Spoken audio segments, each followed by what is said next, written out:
मैं आपको बताऊं कि जो स्टिग्मा होता है उसके हवाले से मैं बात कर रहा था कि जब किसी चीज़ के ऊपर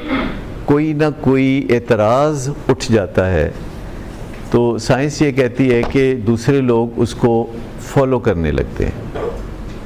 यानी एक बंदा जो बात करता है तो ज़्यादातर इम्कान होता है कि फिर भेड़ चाल की तरह दूसरे लोग उसको फॉलो करने लगते हैं। लेकिन कुछ लोग लीडर्स होते हैं, वो इस तरह नहीं करते, वो जांच पड़ताल करते हैं,